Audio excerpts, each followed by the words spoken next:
My whole thesis stems from the idea that I've heard you say, paraphrasing, that Trump's unserious about immigration. And I believe that that's probably the only thing that we can really consider him serious on. And a lot of the authoritarianism that we're seeing right now is downstream from that.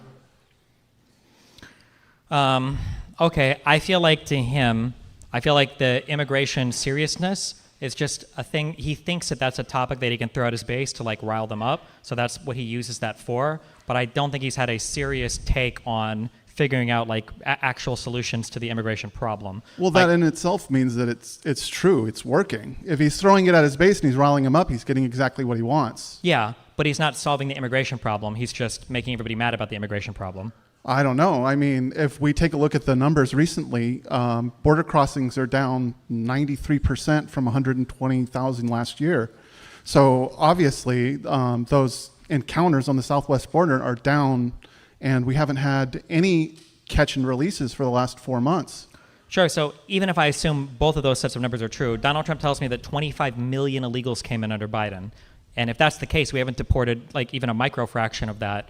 And I don't think anything's going to happen within the next 3 years to change that. So it would seem to be a case that this thing that was such a massive problem that it was destroying the country and every conservative was concerned about, that they've all seemed to kind of have forgotten about, makes me feel like it was never a real problem and he's not serious about dealing with it. Well, I don't know if they'd forgotten about it. Him getting it canceled with the bipartisan border bill was a strategic move to make sure that he was betting that it would get him a win in an election year so that he could enforce executive action this year. Yeah, but I'm saying that's not like doing much to get rid of all of the illegals that he said came in. Like if it was such a huge problem, it doesn't seem like he's done much. I agree with you that he made immigration a big issue because he thought it was a popular issue for him, but I don't think that he's treating it like as a serious issue that he wants to get actual serious stuff done. I think it's all showmanship to like further entrench his authoritarianism or whatever. Well, I mean, the numbers speak for themselves. If border crossings are down, I think July last year it was 60 some odd thousand. This year it's 24,000 for July of the same month.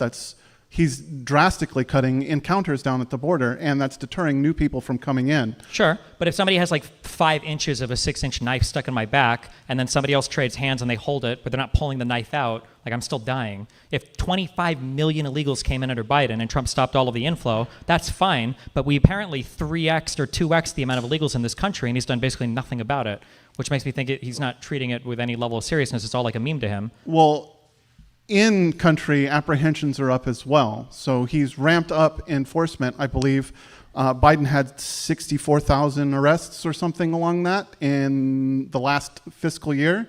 And Trump's had that in his first 50 days, or I'm sorry, the first 100 days. So he's matched the arrests that Biden had all last year with the numbers just the first 100 days of his presidency. So he's obviously ramping up his local enforcement. Sure. How many arrests was that? I believe it was 62,000. Okay, and you said that was in his first 100 days? Yeah. Okay, so I'll be generous, and I will assume that, we'll say that it's not like, chances are it was higher in the very beginning because you go after the easy targets and then it's going to get harder, but let's assume that it's not.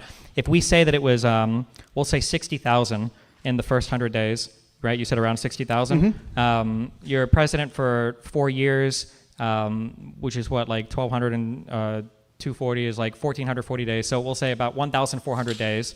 Okay, so 14 times 60,000 is like 600,000 plus 240,000 is like, if I'm not fucking this up, like we're at less than like even, or I lost myself there. About like 1 million people deported.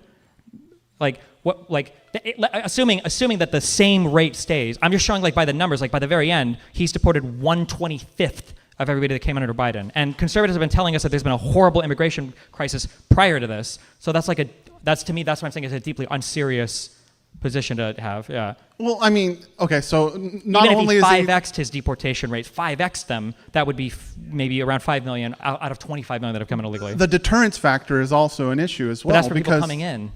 Well, not only from people coming in, people self-deporting as well. Yeah, but we don't have like 10 million self-deporters, right? Well, the numbers in the immigrant population are down at least 2% so far for the first part of his term. So, and the immigrant population? Yeah, is trending down right now. Does that include legal immigrants? That I'm not sure of. No. Okay, because that would be really bad, right? Because they probably are the ones that, I imagine a legal immigrant is probably the one with the most money, most like ability to be here, right? If they're paying and going through the process legally and all of that, like these are going to be selected for like high performers, right? Generally speaking. Yeah, generally speaking, yeah. Yeah. So if those people are leaving, that's probably really bad. Well, we can't say for sure that it's going to be those people specifically, or it's going to be illegal immigrants. It's just the immigrant population in general is going down. So he is having an effect. And for every million people that are subtracted from the illegal population, we're saving billions of dollars. I don't think that's necessarily true, but like, I don't think it's going to be millions even by the end of his 4 years. And remember, the number that he keeps giving for Biden, assuming he hasn't increased it again, was 25 million illegals came in. Okay, so he has an unhealthy relationship with Fox News where he feeds into it and it feeds into him. So I don't really trust him when it comes to numbers. But the fact of the matter is, when it comes to the encounters that we have documented encounters under Biden that were astronomical, and he has lowered them significantly. So I know we keep going back to the encounters, but the 25 million that are here. do we know, okay, realistically, do we know how many illegal undocumented immigrants actually are here in the United States? I think prior to Biden, the estimate was usually around 12 to 13 million. Okay. So why are we going to assume that just because Trump said it, it is now 25 million? Well, but now you see the problem is you're asking me to trust his border numbers and you're asking me to trust his deportation numbers when he's already shown a propensity to lie about other numbers. Well, I'm asking you to trust the institutions' reporting of the numbers and not what's coming out of Trump's mouth. Sure, because but the institutions under Trump are still reporting. Well, are they?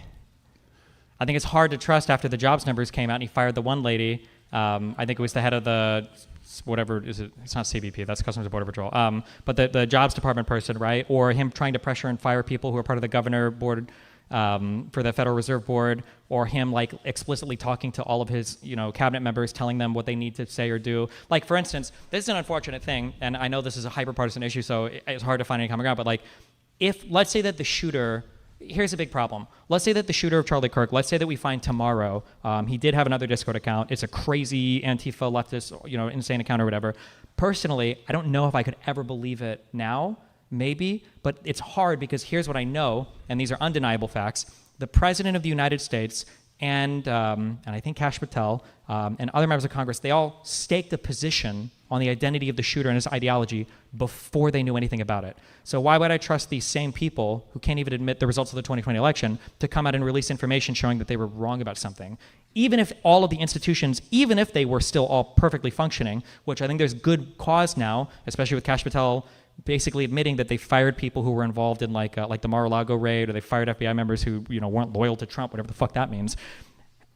Like even the statements they've made have almost, I wouldn't say irreparably damaged, but around certain issues, like I just don't know if I can take it seriously, because would they really contradict themselves? Like, do you feel like Trump would release something and say, I'm wrong, I made a mistake? I don't even know if he's ever uttered those words in his entire life.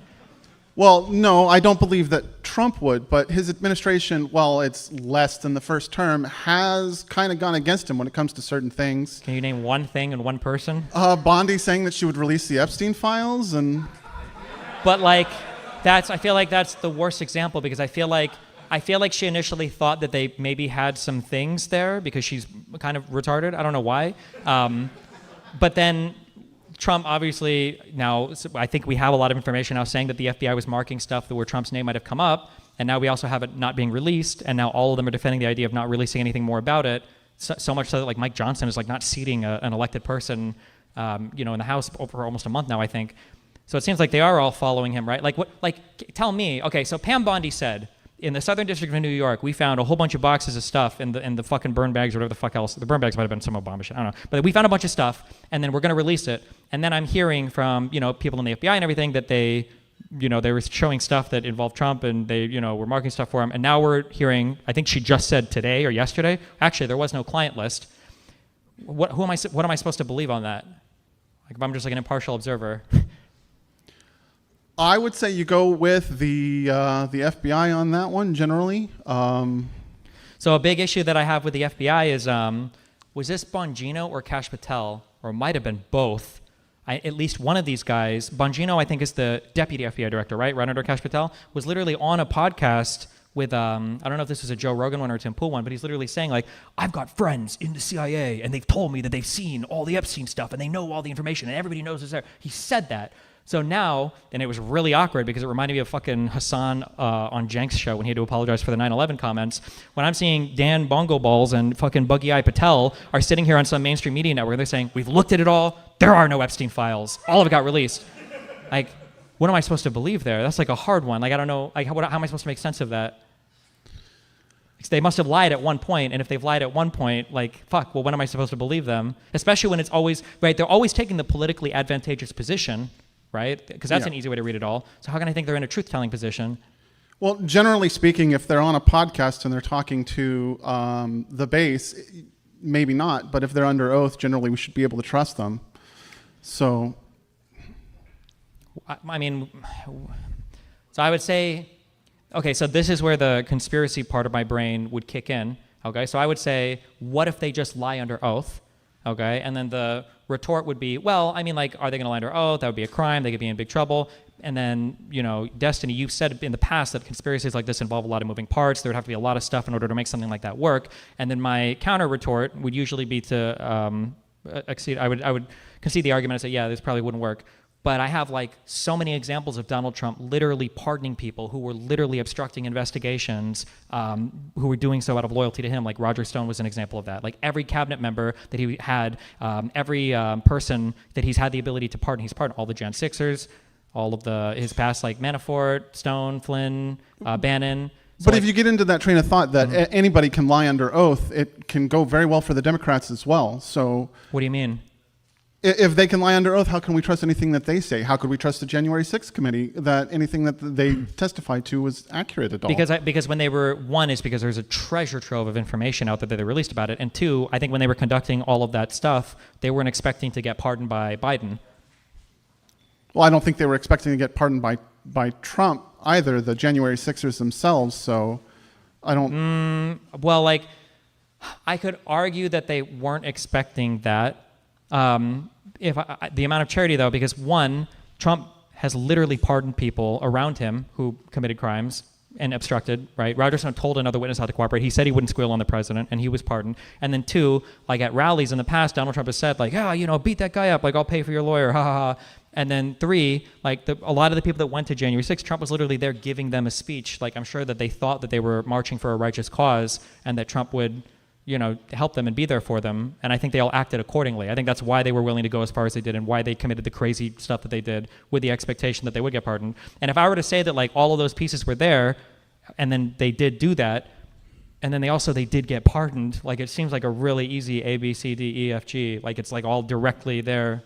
Well, and then you could lay out the same trail then for the January 6th committee. You could say that it was all there to point the finger at Trump, to get him under the gun, and then everyone kind of knew under the table that he was going to pardon him at the end of his term anyways. Well, I don't think anybody knew that because, one, that was an exceptional thing that I don't think has ever been done in U.S. history. Two, there are no emails or comments about that ever. None of them ever floated that idea. There were a lot of comments from, like, Giuliani and Eastman who were literally talking about, can you put me on the pardon list on the way out from the Trump admin because they thought that they were going to get charged with crimes.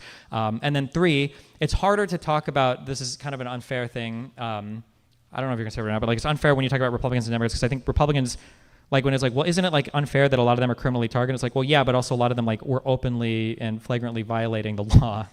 So, like, if I look at, like, how the J6 committee started, for instance, Pelosi, I think, was the one who was putting it together. Like, she invited Republicans to add 5 members to that committee, and 3 of the 5 that I don't think it was Johnson at the time. No, it was I wish I could remember. McCarthy, was it? 3 of the 5 members that were floated, Pelosi said, well, we can't accept these 3 of 5 because they're directly implicated. I think it was Jim Jordan and a couple other guys. They're directly implicated in a lot of these investigations. But, like, we'll take the 2 that you suggest and you can suggest 3 other ones. And then the Republicans said, no, we're not going to participate. So the 2 that they managed to find are now universally hated by Republicans. It was Kinzinger, or however you pronounce it, and Cheney, and now they hate them. But, like, the Republicans chose not to participate, and then now that they've, you know, now in the future, they're like, oh, well, of course it was rigged. There were no Republicans. Like, well, yeah, you guys chose not to participate. But we can also look through all the J6 stuff. Like, there's, like, thousands and thousands of pages of deposition. There's tons of video. The official report is 960 pages long. And, like, none of it is seriously contested. Like, people will say, like, it was biased. It's like, okay, well, what part was wrong? Like, there's nothing that was like made up, right? Do you like when you, I don't know what your position is on it, but like, I know you've probably heard it said a lot that the J6 committee was biased or partisan, but like, is there a single fact that you can think of that like is incorrect that they reported on or they had their committees on, or?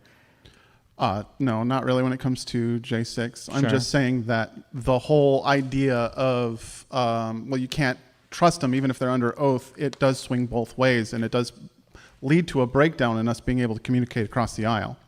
I agree, but I'm saying that like, I think that when Biden did these pardons, I think it was an exceptional measure for an exceptional time shown against like a political enemy that was willing to break whatever boundaries, borders they could to go to do political prosecutions of other people.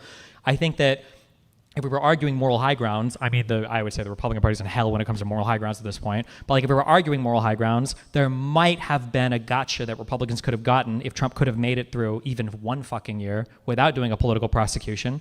But as soon as Trump came in, I would argue Biden was fully vindicated because Trump literally starts targeting law firms with executive orders. He starts pulling security clearances and Secret Service personnel for people he doesn't like. He starts pulling, funding from like universities that he doesn't like. And then now we've got officially indictments against Comey for like the most wild, ridiculous, stupid shit ever. And it looks like political prosecutions. And I think, actually, I don't think this, I know this. Donald Trump explicitly verbally said, I want to go after all these J6 committee guys, but Biden pardoned them all. It's like, okay, well, it kind of seems like then maybe that was the play, even though it is a breakdown of norms, but it's not, I wouldn't argue that like Biden was breaking norms. I would argue that Biden was responding to a severe breakdown in norms. Okay, well, I mean, I can give you that, but kind of got off topic. Focused. It's bad to think that people can lie under oath, but I think that all the Republicans believe right now that they are above the law. I don't think the Democrats necessarily operate in the same way. You can see that with the fact that even during the Senate, the confirmation hearings, I don't know, I'm sure at least one did, but I don't remember a single confirmed member of the cabinet agreeing that Trump lost the 2020 election. That's crazy. Well, did he? Yeah? I think he did. I think he did. Yeah, just a little bit, so. But I've also heard in response to that recently, there's been some talk amongst Democratic talking heads that they're calling into question the 2024 numbers. So it's something that happens on both sides now. Yeah, but the difference is that the calling into question of the 2024 numbers is being done by some independent people. I should know this. I talked to the guy actually who's behind one of these. They're doing it. They'll go through the courts on it. They have the ability to do it if they want. I think we should support their ability to do it. But this isn't being led by the Democratic Party. It's not being led by any lawmakers. Kamala and Hillary conceded immediately, right, as soon as they lost. Trump didn't want to concede. He said openly he's never going to concede. He still says that he won that election. And so I would say the behavior is already markedly different. But I would even take it a step further and say if the Democrats were to put up the exact same fight that the Republicans did, which I don't think they should do because I think Trump clearly and plainly broke the law in several different ways, the Democrats would even have more justification because Trump, one, did try to steal an election, and then two, there was like behavior of people who were charged and convicted with crimes who were trying to help people get access to voting machines that they shouldn't. The most common example, or the most prominent one, would be that Tina Peters lady, I think in Colorado, who let a bunch of the fucking Mike Lindell guy and a bunch of people in to take like photos and take hard drive copies of like some of the voting machines, which never should have happened, was never allowed to have happened. So like if Democrats were paranoid about that, they would have a reason to be. Republicans had no reason to. And you know this because when Democrats were, we can even look at the behavior. When Democrats were saying the election was rigged, now you've got some people who are looking at ballot totals or whatever else who are saying this. Donald Trump was saying the election was rigged a year before the election. Well, he doesn't trust mail-in ballots because of Fox News told him not to trust it. So I don't agree. I think he doesn't trust them because he knew they were going to favor Democrats because of COVID. He knew the Democrats were more likely to stay home and vote because historically mail-in ballots never really favored one side or the other. If anything, I think the studies have these slightly favor conservatives because more military people tend to do the mail-in ballot thing. Fred, you still have more time, but I just need to make a quick announcement. Are there any other debaters in the audience that bought a debate ticket who haven't gone up yet? I'm just checking that. And that's, is that David? Yeah, okay, David, you'll be up next. Everyone will be going home with a free signed poster tonight and a picture with Destiny if you want one. We will transition to that after we are done with our debaters. But Fred, please continue. Great stuff. Oh, do you have anything really else? bailed me out. Thank you. I appreciate that. Because I was prepared to focus on immigration and energy exports. In general, you tend to say that Trump didn't really accomplish anything during his first term, and he did manage to up our net petroleum exports to the all-time high and get us towards, not completely, but towards energy independence. Who got us to energy independence? Who? Biden did. Under Biden, that happened, right? The exports continued to climb. We became a net exporter of energy under Biden. And well, the net petroleum exports happened in 2019 under Trump. Maybe, but I know that for total net energy, I'm pretty sure we were a net energy exporter. I believe it was for the first time under Biden. But our energy exports just continued to increase and increase. Maybe some of that was spurred on by stuff that Trump did, but I know that in general it continued to increase under Biden.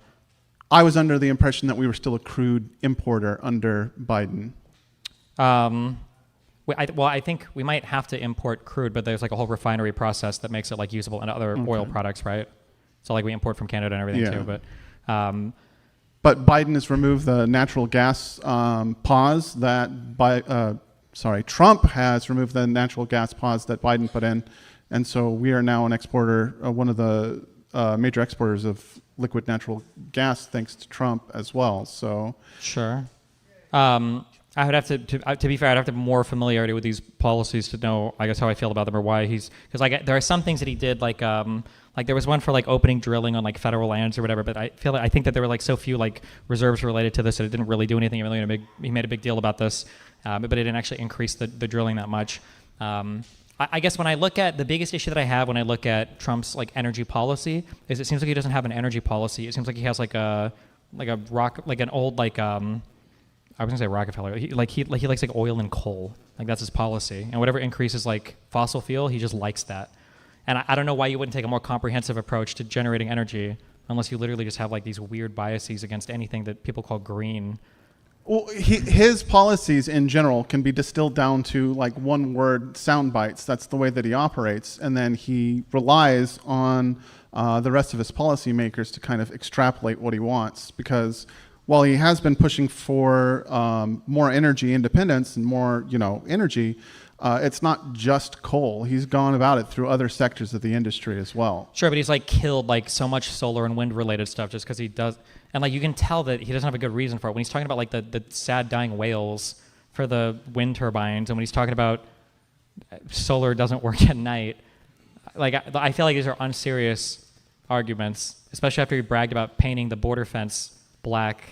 Like, why couldn't they cross the border at night if that's how solar panels work? It just seems like a very unserious position, which is my issue with like all the Trump positions, I guess. Is it just there's not like this concentrated effort to really do like a big push in a reasonable way. Like you say, like he relies on his policymakers. I think in Trump 1, I think you could say that. In Trump 2, he just picked a bunch of like, it's mean, but I would say retarded sycophants who are wholly incapable. Like I think that I feel like if I was Kristi Noem, I would self-deport. If I was the Department of Homeland Security Secretary and somebody asked me what habeas corpus was and I didn't know the answer to that, I would just bury my head in shame forever. That would be like... But his team of sycophants has been able to accomplish more of what he wants this term. And if we say what he wants is like the crazy military operation style of deploying National Guard troops everywhere and everything else, but in terms of like actual accomplishments that are going to leave America changed after this administration, like policy-wise, is basically nothing, right? Well, to be fair, like deploying troops on U.S. soil is definitely going to be a big change from the past. So.